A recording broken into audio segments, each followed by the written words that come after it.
की special report. 130 kilometre दूर नर्मदा से जल लाकर शिव मंदिर में किया अभिषेक। बेगमगंज में कांवड़ यात्रियों पर हुई पुष्प वर्षा। बेगमगंज में सावन की आस्था और श्रद्धा का अद्भुत नजारा देखने को मिला। कहीं 130 किलोमीटर दूर बौराज घाट से मां नर्मदा का पवित्र जल लेकर करीब 300 महिला पुरुष कांवड़ यात्रा करते नजर आए, तो वहीं मवई में करीब 100 श्रद्धालुओं ने 70 किलोमीटर की दूरी पूरी कर सिद्धेश्वर धाम पहुंचकर भगवान शिव का जलाभिषेक किया। अब खबर विस्तार से। मैं शरद शर्मा आपके साथ, आप देख रहे हैं बी न्यूज। कांधों पर कांवड़, जुबां पर भोलेनाथ का नाम और मन में सिर्फ एक संकल्प, भगवान शिव का मां नर्मदा के पवित्र जल से अभिषेक। बेगमगंज तहसील के ग्राम सुनहरा में आस्था और श्रद्धा की एक ऐसी ही तस्वीर सामने आई, जहां करीब 300 महिला पुरुष पिछले 5 वर्षों से लगातार सामूहिक कांवड़ यात्रा की परंपरा निभा रहे हैं।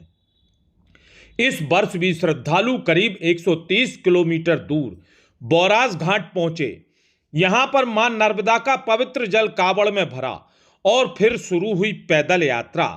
लंबा रास्ता, थकान भरा सफर, लेकिन श्रद्धालुओं के कदम नहीं रुके। रास्ते भर हर हर महादेव और भगवान शिव के जयकारों से माहौल भक्तिमय बना रहा। महिला हो या पुरुष, सभी में गजब का उत्साह दिखाई दिया।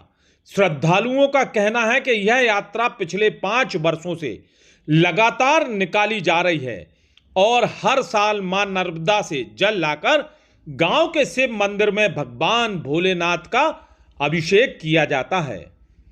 बेगमगंज में भव्य स्वागत हुआ।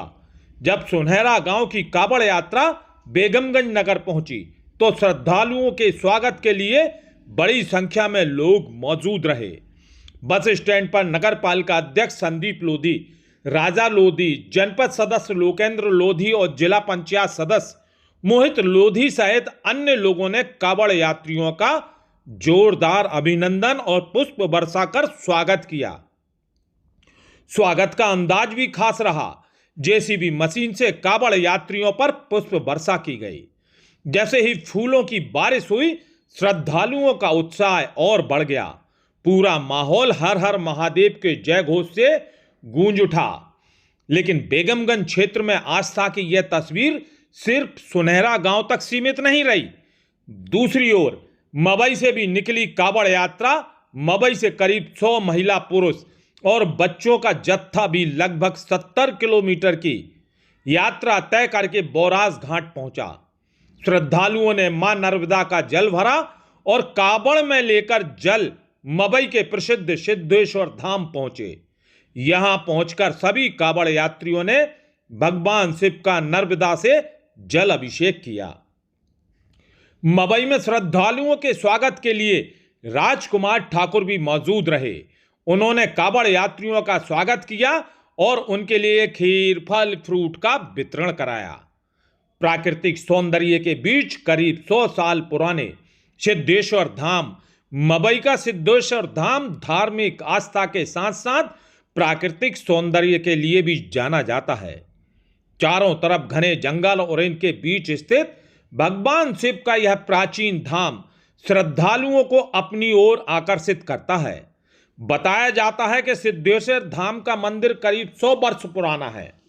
मंदिर परिसर की एक खास मान्यता यह भी है कि यहां पत्थरों के बीच से पानी की अविरल धारा निकलती है, जो साल भर लगातार बहती रहती है।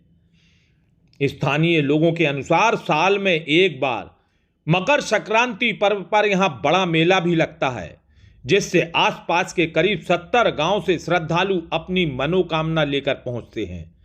इसी आस्था के बीच इस बार कांवड़ यात्रियों ने भी सिद्धेश्वर धाम पहुंचकर भगवान शिव का जल अभिषेक किया और क्षेत्र में सुख, शांति, समृद्धि, खुशहाली की कामना की। परंपरा को आगे बढ़ाने का संकल्प इन दोनों कांवड़ यात्रियों ने लिया। एक बात सामान्य रही, आस्था, एकता और परंपरा। सुनहरा गांव के करीब 300 ग्रामीण पिछले 5 वर्षों से इस परंपरा को आगे बढ़ा रहे, जबकि मवई के श्रद्धालुओं ने भी 70 किलोमीटर की दूरी पैदल यात्रा कर श्रद्धा भगवान के शिव के चरणों में अर्पित की। यह सिर्फ एक धार्मिक यात्रा नहीं, बल्कि ग्रामीणों की सामूहिक आस्था और एकजुटता की तस्वीर है। कांवड़ियों का कहना है कि आने वाले वर्षों में भी इसी तरह मां नर्मदा का जल लेकर भगवान शिव का अभिषेक करते रहेंगे और इस परंपरा की नई पीढ़ी तक पहुंचाएंगे। कांधों पर कावड़, दिल में आस्था और जुबां पर हर हर महादेव।